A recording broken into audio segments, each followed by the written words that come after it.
Terrorism যারা আছে, terrorist যারা আছে, তাদের কোন স্থান হবে না। যেমন আইএসি স্থান জীবন হবে না।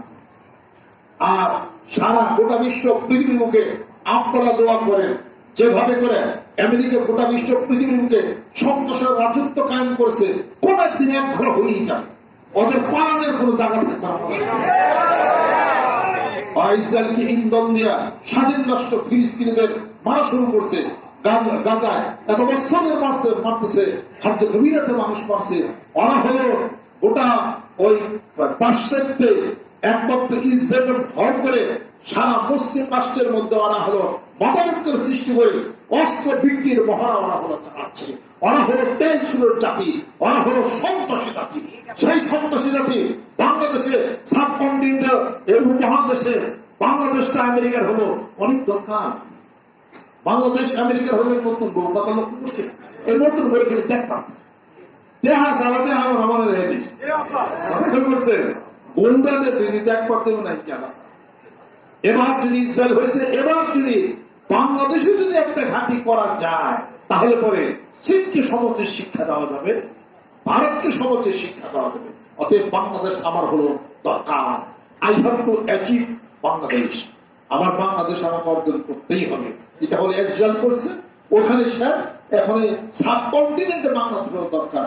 বাংলাদেশ তোমরা মনে রেখে মানবাধিকারের কথা তারা বলে, তারা নিজের তো মানবাধিকার লঙ্ঘন তারা করতেছে, যাদের নিজের দাঁড়িয়ে আর কোনো দাঁড়িয়ে। আমাদের চরমনের বিশ্ব আগের যিনি ছিলেন, ওনার তো এমনি একটু শ্যামলা রঙের ছিলেন, পুরান দেখা ওয়াজ করতেছে, দূর থেকে ওনার দাড়ি নেই এদিকে বোঝা, আসলে দাড়ি ঠিকই আছে। এই একজনে দুই বন্ধু থেকে তোমারও ডাইকে গেছে, চলবি যায় ওয়াজ নাই, কেন ওয়াজ করবো, চর মানে হুজুর ওয়াজ করবো, ওয়াজ তো ভালোই শুনছে। আর ও বন্ধুর কয় কবি হলে মেজাজটা খারাপ করলো না, কিলা নিজের মেদারি নেই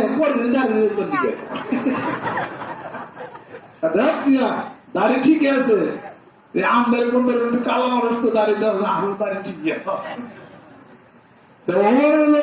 ওই আমেরিকা নিজের দেশের খবর নাই, ওই মানবতা নিজের কাজ করে সারা পৃথিবীর বুকে। সংবাদিত নেতা তাদেরকে কুর্দিদেরকে ছাপাইয়া দিয়া তাকে ফাঁসির কাষ্টে ঝোলানো হয়েছে। তার একটাই হলো দোষ, সেখানে যে মানব বিধ্বংস অস্ত্র পাওয়া গেছে। এই 2 বছর পর্যন্ত সব জাতিসংঘ থেকে সব তালাশ করার পরে জাতিসংঘ রিপোর্ট দিছে কোন মানব বিধ্বংসী কোন অস্ত্র ইরাকে পাওয়া যায়। এটা মানলেন কিন্তু তার মানে সাদাম হোসেনটা একটা বীর পুরুষ ছিল। দেখেছে সাদ্দাম হোসেনকে বাঁচায় রাখলে আমার জন্য হুমকি হবে, লিবিয়ার মাম্মার গাদ্দাফিকে বাঁচায় রাখলে আমার জন্য হুমকি হবে। কিন্তু বহু মুসলমান, বহু খালেদ বিন ওয়ালিদ আছে, বহু আব্দুল্লাহ বিন সুলাইম হয়ে গেছে। জোরে জোরে সুবহানাল্লাহ।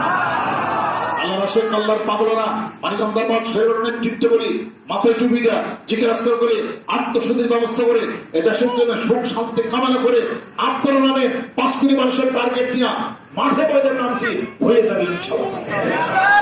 বাংলাদেশের বুকে শান্তি প্রতিষ্ঠা হয়ে যাবে। কোরআন যদি হাতে থাকে, হাদিস হাতে থাকে, আমল যদি থাকে, রাসূলের আশীর্বাদ পাগল যদি হয়, আপনি যা বলবেন তা শুনতে পারতেন।